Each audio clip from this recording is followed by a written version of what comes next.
어느 날 하늘에서 천사가 세상으로 산책을 나왔습니다. 너무 좋은 거예요. 세상이 너무 아름답고 들판을 거리고 있는데 시간 가는 줄 모르고 산책을 하다가 이제 해가 뉘엿뉘엿 지게 돼서 이제 다시 하늘로 올라가게 되었습니다. 기념으로 뭘 가져갈까 고민하게 되었어요.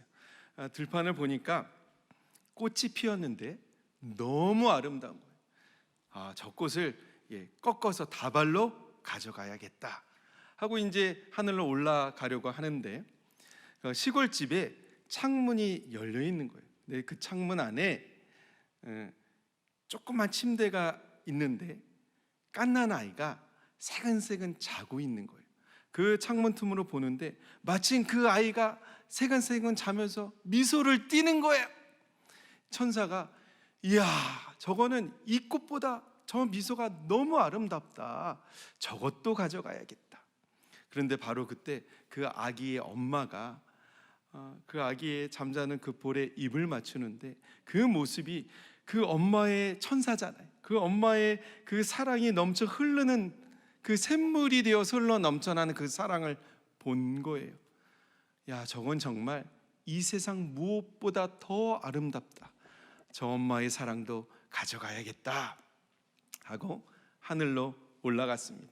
천국문에 이르러서 기념품 3개 챙겼잖아요. 이게 잘 있나 천국문 들어가기 전에 한번 점검해 보았다고 합니다. 그랬더니 그 너무나도 피었던 그 아름다운 꽃은 이미 다 시들어 버렸고 그 아이의 너무너무 방긋방긋 그 미소가 찡그림으로 변했고 오직 엄마의 샘물처럼 흐르는 그 사랑만이 온전한 그 사랑의 모습과 향기를 그대로 간직하고 있었다라는 이야기가 있습니다. 이 시간에는요, 우리가 지난주에는 어린이날이라고 어린이날 선물도 주고 과자 하우스도 주고 사탕도 주고 엄마들은 또 사탕 줬어요. 아빠들만 아무것도 안 주고 오늘은 또 우리 이 시간에는 70세 되신 분들 축복하고 싶어서요.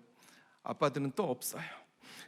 우리 70세 되신 분들 잠깐 일어서 주시면 우리 교회에서 준비한 선물 좀 나누어 드리면 좋겠어요. 우리 일어서세요. 우리 조한희 성도님, 임명선 어머님 일어서시고 우리 황현 집사님 아버님 쓰시고 꽃도 달아두시고 생화는 아니지만 저희가 오랫동안 있을 수 있는 꽃 준비했어요. 꽃 달아드리시고 앞에 우리 권사님 대표해서 우리 70세 이상 그리고 우리 김우영 집사님, 도윤희 집사님 가정은 그냥 전달해 주세요. 그리고 안사라 집사님도 전달해 주세요.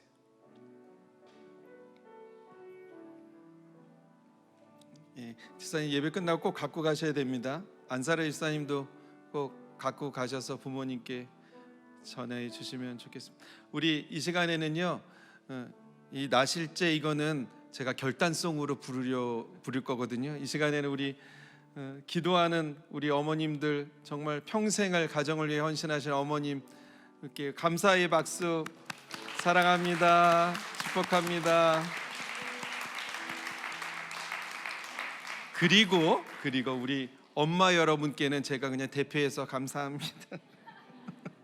어머니 제가 늘 우리 입버릇처럼 얘기하는 게 교회는 누가 먹여 살리냐 여자들이 먹여 살린다 그게 입버릇처럼 나오는데 그 엄마의 사랑과 여러분의 기도로 우리 교회가 하나님과 깊은 교제를 나누게 되고 우리 자녀들이 성장하는 것처럼 교회가 정말 그리스도의 사랑 안에서 더욱 성장하고 끈끈한 관계가 있는 가정이었으면 좋겠습니다.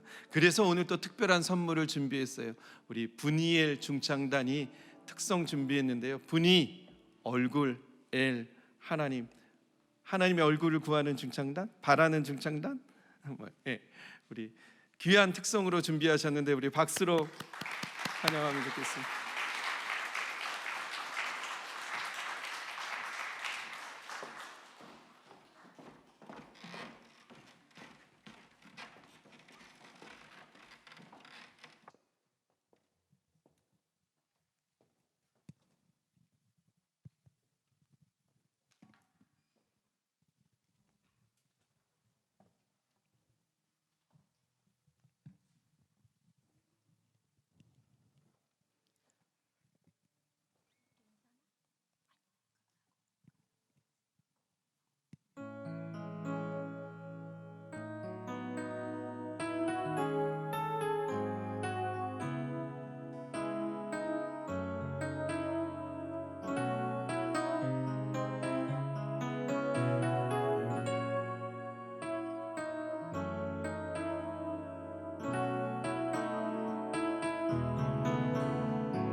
worship you because of who you are. Because of who you are, I give you glory. Because of who you are, I give you praise. Because of who you are, I will lift my voice and say, Lord, I worship you because of who you are. Lord, I worship you because of who you are. Jehovah Jireh, my provider. Jehovah Nissi, Lord, you reign in victory. Jehovah Shalom, my Prince of Peace, and I worship you because of who you are. 오직 주로 인해 영광 드리네. 오직 주로 인해 찬양하네. 오직 주로 인해 나의 목소리 높여 나 경배하리. 오직 주로 인해 나 경배하리. 오직 주로 인해 여호와 니네 나를 채우시네. 여호와 니시 승리로 날 이끄시네. 여호와 샬롬 평화의 왕 나 경배하리. 오직 주로 인해 여호와 이레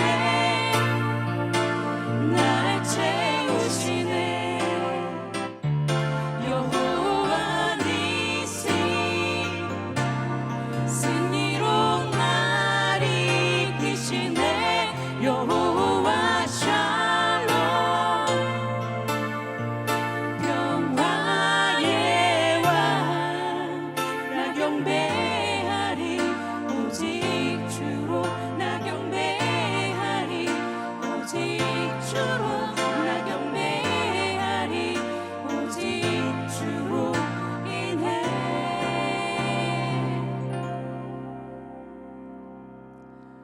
오직 주로 인해 영광 드리네. 오직 주로 인해 찬양하네.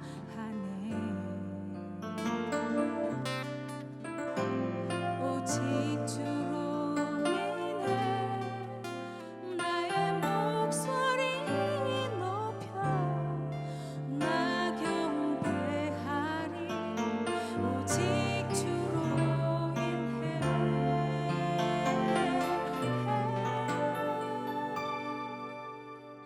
나 경배하리.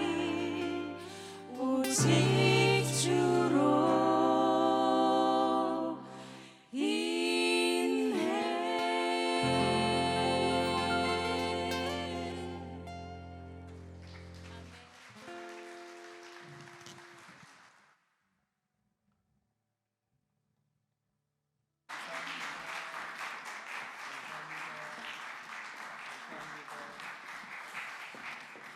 김경원 집사님은 왜 거기 계신? 오늘 객원이 원래 멤버는 아닌데 오늘 또 객원으로 해주신 거죠? 원래 멤버 아니시죠? 원래 멤버예요? 아, 오늘 영입하고 싶다고 한 거예요? 네, 잘 모르겠어요. 하여가 그 전에는 없었는데 분이엘, 하나님을 바라는 중창단인데 사랑하는 여러분, 우리도 하나님을 바라볼 때에 하나님 당신의 얼굴을 사랑하는 여러분과 여러분의 가정에게로 향하여 드사 하늘의 평강 부어주시기를 축복합니다.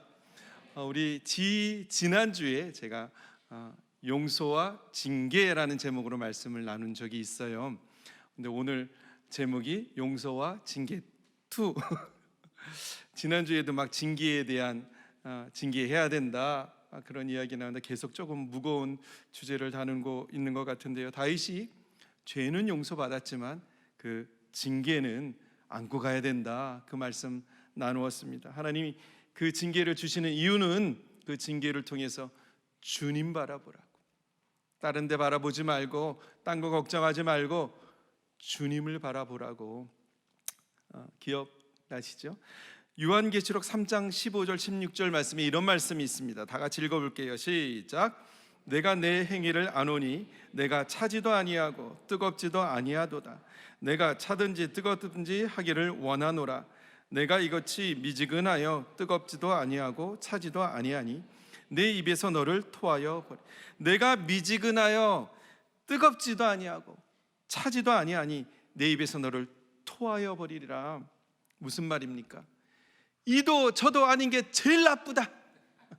이도 저도 아닌 게 제일 나쁘다. 그런 이 말씀에서 우리가 용서와 징계에 대한 주제를 계속 다루고 있으니까 이 뜨거운 거를 용서라고 합시다. 그리고 찬 것을 징계라고 한번 해보는 거예요.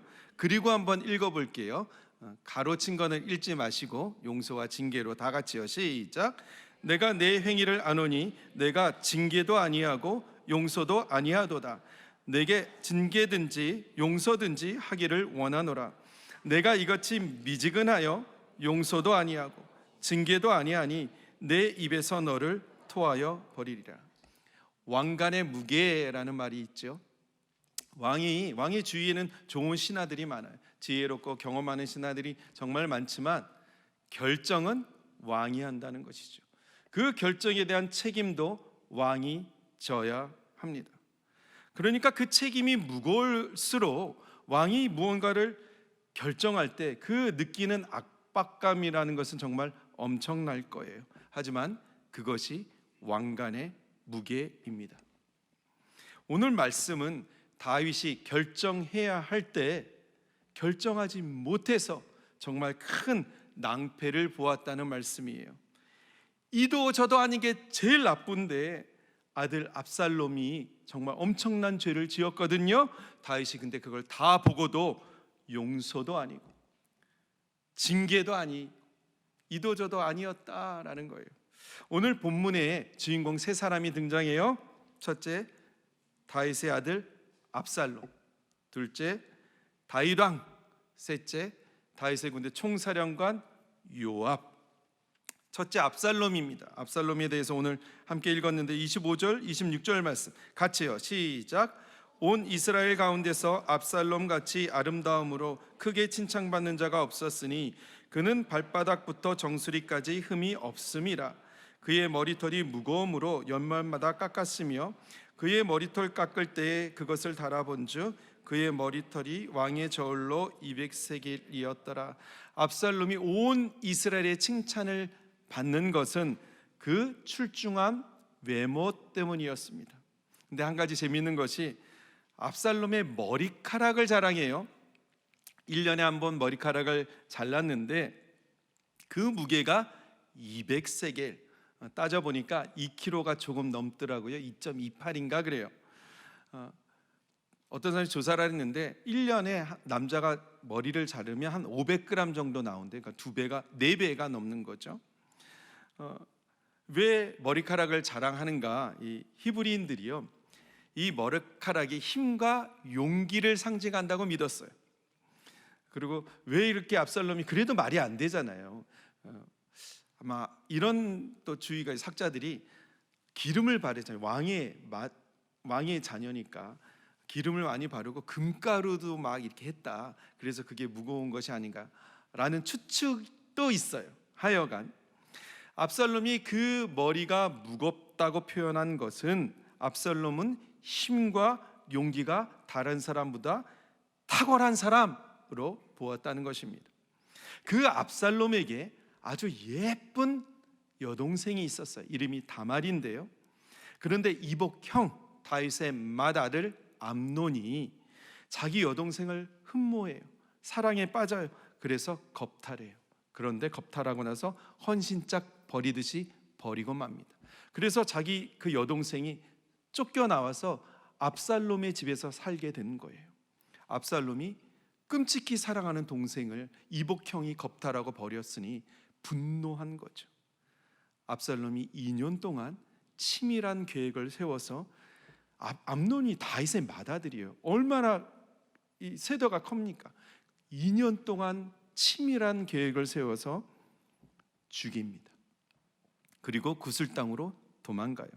오늘 근데 재밌는 표현이 있어요. 27절에 보면 압살롬이 아들 셋과 딸 하나를 낳았는데 딸의 이름이 다말이라.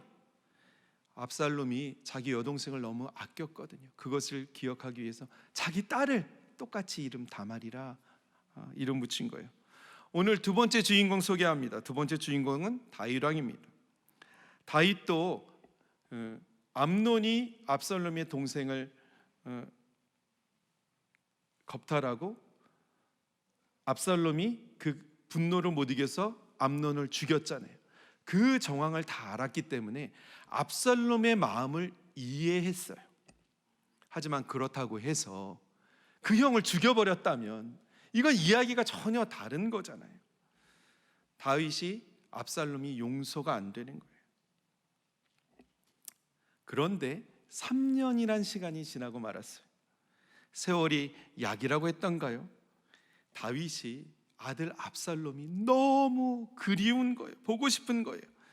사무엘하 13장 39절 말씀 같이요. 시작. 다윗 왕의 마음이 압살롬을 향하여 간절하니 암논은 이미 죽었으므로 왕이 위로를 받았음이더라. 문제는 이 3년 동안 다윗이 아무것도 안 했다는 거예요. 용서도 없고 징계도 없고. 그런데 압살롬이 너무 그리워. 그러니까 이도 저도 아닌 다윗의 마음의 그 틈을 요압이 파고 들어갑니다. 14장 1절 말씀 시작. 수리아의 아들 요압이 왕의 마음이 압살롬에게로 향하는 줄을 알고. 오늘 세 번째 주인공 요압. 여러분, 요압은 우리가 알고 있는 대로 다윗의 군대 총사령관입니다. 요압이 자기 그 자리를 2인자 자리를 굳건히 하고 싶었어요. 바로 얼마 전에도 충신 우리아를 죽이라는 다윗의 편지를 받고 그 일을 아주 성공적으로 해냈습니다. 그런데 이번에 또 다윗의 큰 신임을 얻을 기회가 온 거예요. 다윗이 압살롬을 그리워한다. 이것을 안 거죠. 그리고 한편 여러분, 지금은 다윗의 황혼의 때예요. 그럼 다윗 다음에는 누군가가 다윗의 아들 중에 다윗의 뒤를 이어서 왕이 될 거잖아요. 그럼 여러분, 다윗의 아들 중에서 온 이스라엘의 칭송을 받고 또 다윗의 총애를 받은 사람이 있어요. 그게 누구죠? 압살롬이에요.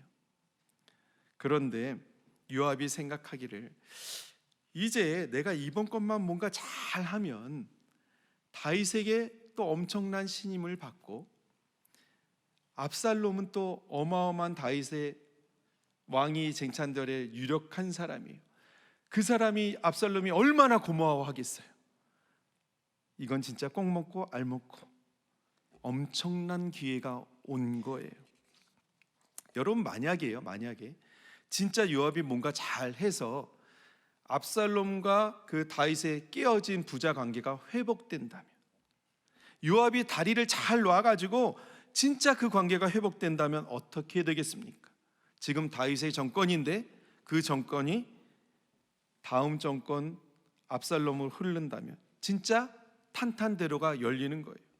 그래서 이 요압이 드고아의 드고아에 지혜로운 사람들이 많았대요. 그 드고아의 중에 정말 지혜로운 여인을 하나 데리고 옵니다. 여러분 혹시 생각나세요? 지난번에 충신 우리아가 죽은 다음에 전령을 보낼 때 그 전령에게 요압이 너는 다윗한테 가서 이렇게 저렇게 해가지고 우리아가 죽었습니다 할 말을 입에 넣어 주었잖아요. 지금 똑같이 해요. 이 여인에게, 지혜로운 여인에게 너 다윗한테 가가지고 이러저러 해야 된다 그 할 말을 넣어줘서 보내요. 그리고 그 여인이 다윗 앞에 갑니다. 가서 찐 연기를 펼쳐요. 사실이 아닌 지어낸 이야기를 이제 하는 거죠. 왕이여, 저는 과부입니다. 과부 중에서도 정말 불쌍한 과부예요. 제가 남편이 죽고 아들 둘이 있습니다.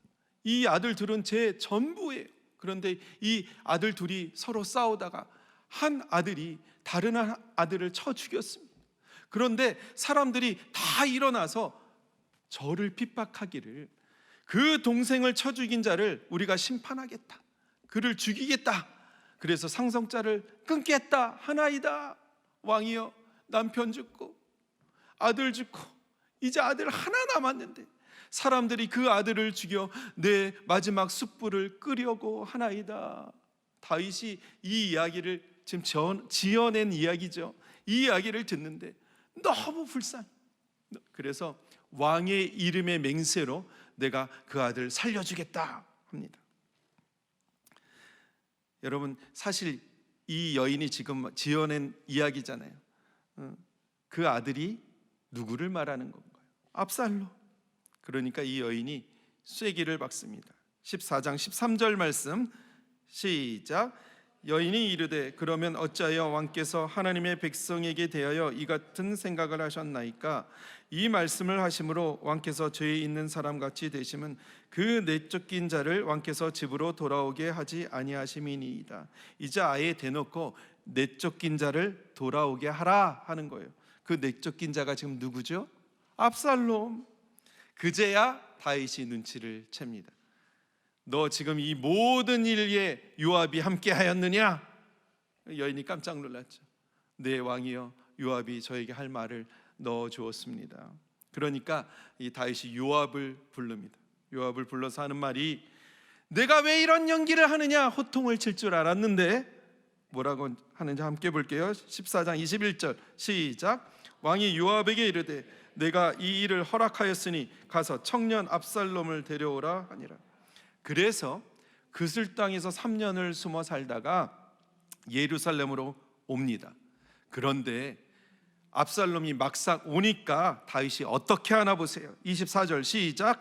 왕이 이르되 그를 그의 집으로 물러가게 하여 내 얼굴을 볼 수 없게 하라 하매 압살롬이 자기 집으로 돌아가고 왕의 얼굴을 보지 못하니라.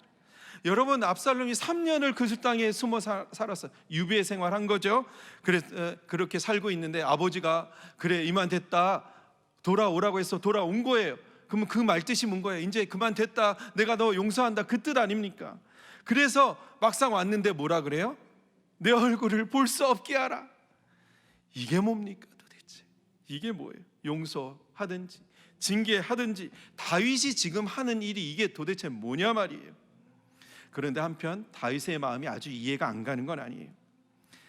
그 아들을 향한 연민이 있었잖아요. 근데 드고아 여인 지혜론이 와서 그 연민을 막 불타오르게 했잖아요. 끌어올리게 했잖아요. 그래서 그냥 그 마음에 휩싸여 가지고 그 감정을 이기지 못해서 압살롬을 데려오라 해서 막상 오니까 이놈이 내 아들이지만 이놈이 내 맏아들을 죽인 놈이잖아요. 그 놈이 누구예요? 압살롬. 그래서 압살롬인지 모르겠지만 하여간 이게 막 다시 끌어오르는 거예요. 그리고 또 여러분 다윗은 왕이 아닙니까? 왕관의 무게라는 게 있잖아요. 만약 그 형제를 죽인 아들을 그냥 아무런 징계도 없이 데려와서 그냥 아들로 타게 한다면 진짜 정치적인 후폭풍은 어마어마할 거예요. 다윗이 또 이도 저도 아닌 채로 2년을 보냅니다. 아마 그때 압살롬이 진짜 황당했을 것 같아요. 3년을 숨어 살다 왔는데 얼굴을 볼 수 없게 하라. 그리고 압살롬을 데리고 온 요압도 정말 당황스러웠을 거예요. 이때 내가 잘 연결시켜서 이 2인자 자리를 굳건히 할 줄 아는데 얼굴도 안 보고 내보냈어. 그리고 그때 왕궁 안에 있는 모든 신하들이 왕의 아들이 온다고 해서 음식 차려놓고 얼마나 준비를 했겠어요. 진짜 황당했을 거예요. 도대체 이게 뭐야? 이런 생각이 들어요. 처음에 그 맏아들 암논이 그 압살롬의 여동생을 겁탈했을 때, 그때 그 맏아들을 다윗이 징계했더라면 어땠을까? 하지만 다윗은 이도저도 아닌 채로 2년을 지냈습니다. 그 2년 동안 압살롬은 그 형 죽일 생각만 하고 산 거예요. 압살롬이 형을 죽이고 유배생활 3년 했을 그 동안에 압살롬을 징계했더라면 어땠을까? 그리고 연민에 이끌려서 하여간 데려오기는 했지만 그리고 또 2년을 지냈잖아요. 그때라도 압살롬을 징계했으면 어땠을까? 하여간 그렇게 해서 7년을 지나고 말았습니다. 그때 다윗은 용서하고 징계하든지 아니면 징계한 다음에 용서하든지 하여간 무언가를 했어야 했습니다. 그 7년은 하나님께서 다윗에게 기회를 준 거예요. 용서든 징계든. 그런데 이도저도 아닌 채로 7년을 보내고 말았습니다. 그러니까 이 압살롬도 자기가 잘못했잖아요. 근데도 막 자기가 죽겠는 거예요. 자기가 너무 괴로워. 아버지가 용서든 징계든 하면 좋겠는데 이도저도 아닌 채로 지금 5년을 지낸 거 아니에요. 죽겠는 거예요. 압살롬이 이렇게 말합니다. 14장 32절. 압살롬이 요압에게 대답하되 어찌하여 내가 그술에서 돌아오게 되었나이까? 이때까지 그냥 거기 있는 것이 나았을 뻔했습니다. 이제는 왕의 얼굴을 볼 수 있게 하라. 만일 내가 죄 있으면 왕이 나를 차라리 죽여라. 그냥 무슨 말입니까? 오라고 해서 왔는데 도대체 이게 뭐냐 말이에요. 아버지의 얼굴을 보게 하든지 용서죠. 차라리 나를 죽여라. 징계입니다. 압살롬이 용서든 징계든 뭐든지 하라는 거예요. 하여간 이래서 요압이 그 이야기를 듣고 다윗한테 가서 이야기를 해요. 그래서 둘이 만나게 됩니다. 오늘 마지막 33절 말씀 함께해요. 시작. 요압이 왕께 나아가서 그에게 아뢰매 왕이 압살롬을 부르니 그가 왕께 나아가 그 앞에서 얼굴을 땅에 대어 그에게 절하매 왕이 압살롬과 입을 맞추니라. 우리가 겉으로 보기에는 화해가 일어난 것 같아요. 하지만 아니었습니다. 여러분, 우리가 마치 이런 거예요. 여러분, 아이 둘이, 꼬맹이 둘이 싸워요. 너희 왜 싸워? 그러니까 말도 안 되는 거 갖고 싸워. 별것도 아닌 거 갖고. 그래, 너 얘한테 미안하다 해. 미안해. 너도 미안하다 해. 미안해. 자, 이제 사랑해. 악수. 이제 화해한 거야? 이제 가봐. 여러분, 화해한 건가요? 지금 다윗과 압살롬이 그렇게 하고 있는 거예요. 여러분, 화해는 상처를 준 사람은 회개해야 돼요. 상처를 준 사람은 회개해야 돼요. 상처를 받은 사람은 용서해야 돼요. 그래야 화해가 일어나는 거죠. 징계 없이 용서 없이 화해는 일어날 수가 없는 거예요. 그런데 입만 맞췄다고 그게 뭐가 되냐 말이에요. 그런데 지금 압살롬하고 다윗이 그렇게 하고 있는 거예요. 여러분, 압살롬도 그래요. 그때 만약 압살롬이 회개했더라면, 아버지 잘못했습니다. 제가 복수심에 눈이 멀어가지고 형을 죽이고 말았어요. 정말 잘못했습니다 했더라면, 아버지 용서해 주세요 했더라면. 하지만 압살롬은 자신의 죄를 인정하지 않았고 용서를 빌지도 않았습니다. 다윗과 압살롬이 만나기는 했지만 둘이 전혀 나아진 게 없어요. 서로 간에 상처투성이로 만났으니 아무것도 해결된 게 없었던 것이죠. 한 학자가 그 광경을 보고 이렇게 말해요. 다윗은 차라리 압살롬을 발로 걷어찼어야 했다. 그래서 그를 더 잔인하게 만들지 말았어야 했다. 무슨 말입니까? 압살롬이 더 잔인해졌다라는 거죠. 결국 압살롬이요, 이도 저도 아닌 아버지의 태도를 참지 못하고 바로 반역을 준비해요. 오늘 33절이 마지막 절이라 했죠. 이제 15장 첫 절부터 반역을 일으킵니다. 그런데 여러분, 이 압살롬이요, 다윗의 맏아들, 엄청난 권력을 쥐고 있는 맏아들을 2년 동안 치밀한 세력에서 죽인 사람이에요. 무슨 말입니까? 지혜롭다는 거예요. 그 2년 동안 참았다는 거예요. 불같이 화를 낸 게 아니라 치밀하고 냉정한 사람이. 그리고 온 이스라엘의 칭송을 받고 다윗의 총애를 받고 요압이 다음 후계자로 생각할 만큼 힘과 용기와 대담성도 상당했다는 거예요. 그런데 그와 같은 사람이 반역을 일으키니까 이제 이스라엘 나라 전체가 발칵 뒤집어지고 맙니다. 이제 바로 다음 장에서 그 일이 일어날 거예요. 여러분, 어쩌면입니다. 어쩌면 우리 가운데도, 우리 신앙 공동체 안에서도 회개 없이, 죄의 고백 없이, 죄에서 돌이킴 없이 하나님을 예배하고 막 봉사일하고 성경 공부도 하고 그러는 성도가 있을 것 같아요. 하나님의 사랑과 하나님의 공의는 공존하는 것이죠. 그런데 하나님 다윗의 죄는 용서하셨지만 그 죄의 징계는 다윗이 안고 가는 거였잖아요. 그 징계 세 가지가 혹시 생각나세요? 첫째, 칼이 내 집에서 영원토록 있다. 둘째, 사람들이 너는 밥세바하고 밤중에 은밀하게 그랬지만 사람들이 내 아내와 더불어 대낮에 동침하리라. 셋째, 당신이 낳은 아이가 반드시 죽이리라. 이 세 번째 징계는 바로 그때 일어나서 7일 만에 그 아이가 죽었잖아요. 그리고 첫 번째 이 칼의 징계는 계속 일어나고 있어요. 그 압살롬이 그 형을 죽인 것처럼 그 형제끼리 계속 죽이는 일이 일어날 거예요. 그리고 이 다윗의 이도 저도 아닌 이 태도 때문에 이 두 번째 징계를 압살롬이 일으킬 거예요. 문제는 우리도 이도 저도 아닌 다윗처럼 할 때가 많다는 거죠. 하나님의 사랑과 공의는 공존하는 것인데 우리는 자꾸 하나님의 사랑만 바라보고 싶어. 하나님의 용서만 구하고 싶어. 여러분, 자녀를 양육할 때도 성경은 분명히 주의 교양과 훈계로 하라. 근데 훈계는 없어. 애 기죽으면 어떡해요? 여러분, 우리가 부모가 자녀의 관계에 있어서도, 성도와 성도 관계에 있어도, 우리 목회자와 리더, 포도원 지기, 송이들, 우리 신앙 공동체 안에서는 죄는 죄입니다 할 수 있어야 합니다. 그리고 그 죄는 고백하고 용서를 구하고 회개하고 주님께 용서받아야 돼요. 그리고 만약 주님이 우리의 죄는 용서하셨지만 다윗처럼 그 징계는 안고 가야 한다고 한다면 그 징계를 통해서 주님을 바라보는 눈이 열려야 합니다. 주님이 왜 우리 징계하십니까? 친아들이니까. 그 징계를 통해 너 이제 딴 데 바라보지 마라.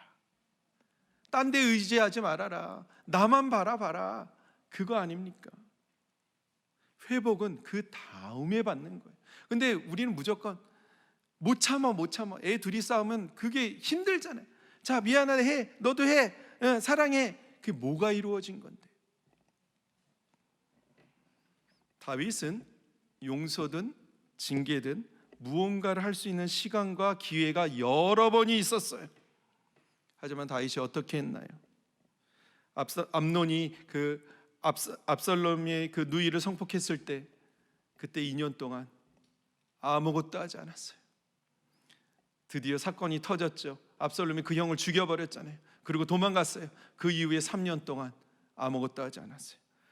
연민에 이끌려서 데려오기는 했지만 만나주지 않았어요. 그 2년 동안 아무것도 하지 않았어요.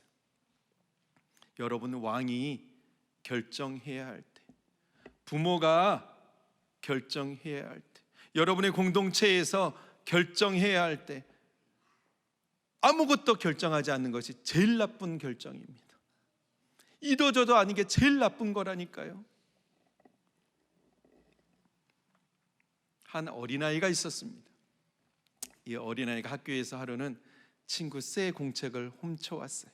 그럼 엄마한테 보여줬어요. 그러니까 엄마가 너 이 공책 어디서 났어?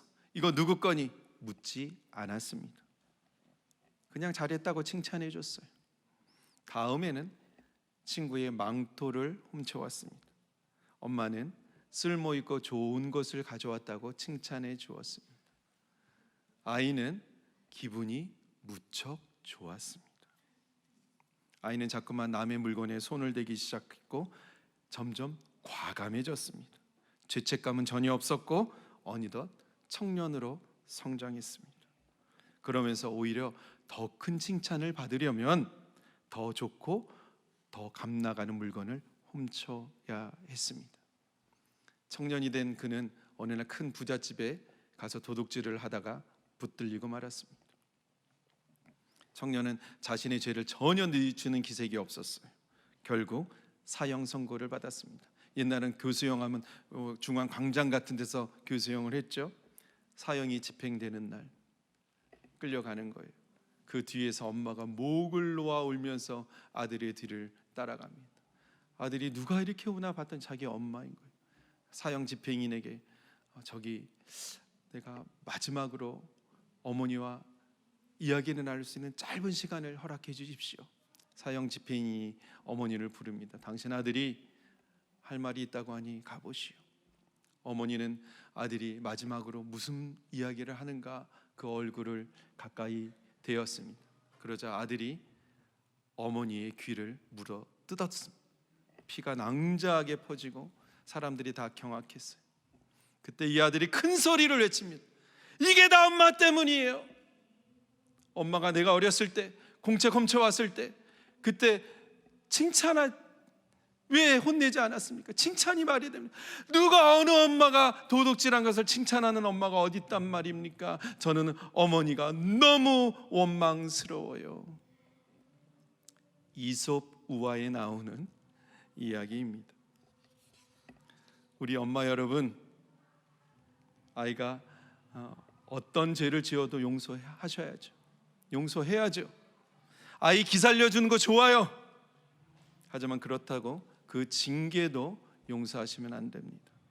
아이가 목사님 이렇게 어리고 예쁜 애를 어떻게 징계합니까? 그럼 그 예쁜 아이한테 귀 한번 물려 뜯겨보세요.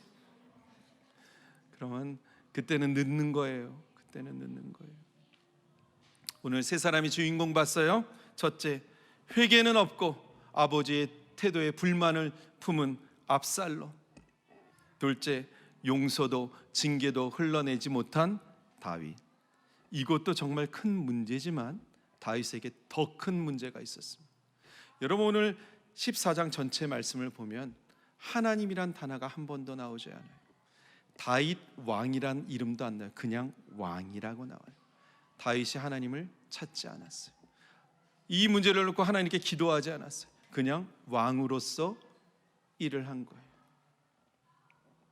셋째, 그 상황 속에서 어떻게 하든 내 입속만 차려보려는 요압. 여러분 이 세 사람이 이스라엘의 대표적 인물이에요. 이 세 사람이 이스라엘 나라를 이끌어가니 그 나라 꼴이 어떻게 돼 있습니까? 금방 이제 풍지박산 나는 거예요. 그렇다면 여러분은 이 세 사람의 모습 중에 어떤 모습을 가지고 있습니까? 여러분도 다윗처럼 이도 저도 아닌 모습입니까? 내가 용서하는 거 해야 한다는 거 알겠어. 주님 원수도 사랑하라고 하셨으니까 내가 그리스도인인데 용서해야지. 용서가 안 되는 걸 어떻게? 그래서 또 이도 저도 아닌 채로 지내고 계십니까? 징계해야 한다는 거 알지요.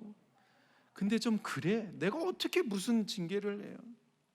애들 이제 다 성장했는데 이제 막 시집장가 갈 나이 됐는데 무슨 징계입니까?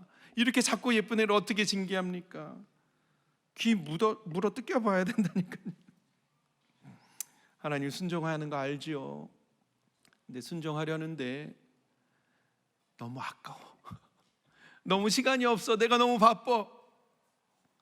입술로는 교회를 위해서 한다고 하고 입술로는 하나님의 영광을 위해서 한다고 하고 성도를 위해서 한다고 하면서도 속으로는 이것을 통해서 내 욕심이 채워지면 좋겠다. 죄책감은 있는데 회개는 없어. 마음의 감동은 있는데 순종의 열매는 일어나지 않아. 불안과 걱정은 잔뜩 있는데 그걸 놓고 기도하지 않아. 하나님 찾지 않고 이 문제를 해결할 줄 다른 사람을 찾아. 내가 그렇게 나쁘게 사는 건 아니야. 내가 그리스도인인데. 그렇다고 해서 성령의 열매도 맺지 못하는 그냥 이도 저도 아닌 회색지대에서 살고 있다면, 여러분, 이도 저도 아닌 시간이 길어지시면 안 됩니다. 다윗은 그 기회를 놓치고 말았어요. 여러분, 혹시 이도 저도 아닌 상황이 계시다면, 용서해야 하는 거 알겠는데, 사랑해야 하는 거 알겠는데, 이도 저도 아무것도 안 하고 계시다면, 여러분, 오늘 결단하십시오. 어쩌면 이렇게 생각하시면 좋겠어요. 주님이 오늘 마지막 기회를 나한테 주셨다. 이거 갖고 내가 더 이상 이도 저도 아니게 행동하지 말자. 무언가를 하셔야 됩니다. 용서든 징계든 뭔가를 하셔야 한다니까요. 주님 용서라 하시면 그 사람 진짜 용서하시고, 용서가 안 되는 걸 어떻게, 저도 알아요. 근데 주님이 용서하라, 그 사람 용서하라 하셨으면 애를 써보세요. 주님, 그럼 주님께 기도하세요. 주님, 저 진짜 용서하고 싶은데 용서가 안 되는 걸 어떻게 해요? 그렇게 부르짖으시라니까요. 사랑하라, 은혜를 베풀라, 그 사람 도와주라, 도와주세요. 징계하라, 아무리 사랑스럽고 작고 예뻐도 징계하고. 순종하라, 너 이것을 하라, 너 그거 끊어내, 멈춰야 해. 정말 하고 싶어도 끊어내는. 진짜 여러분, 지금 주님이, 성령이 여러분의 감동 주시는, 각각의 여러분께 감동 주시는 그게 있을 거예요. 그거 그냥 지나치잖아요. 지금 이제 막 갈등이 일어나죠. 성령의 소유과 육체의 소유가 싸워요. 근데 그 조금 지나면 또 마음이 편안해집니다. 그리고 이도 저도 아니게 살게 되는 거예요.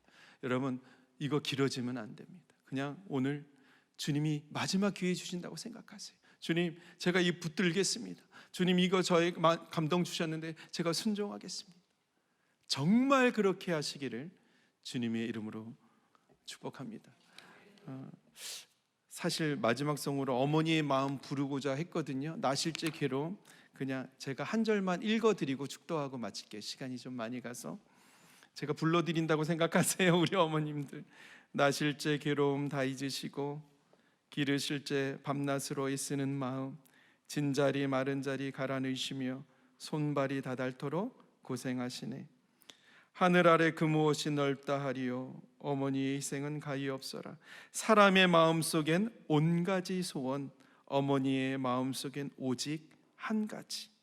아낌없이 일생을 자식 위하여 살과 뼈를 깎아서 바치는 마음. 인간의 그 무엇이 거룩하리요, 어머니의 사랑은 그지 없어라. 우리 사랑하는 어머님들 감사의 마음 전하고요, 다시 한번 사랑하고 축복합니다. 우리 다 함께 일어나셔서 축도하고 예배 마치겠습니다.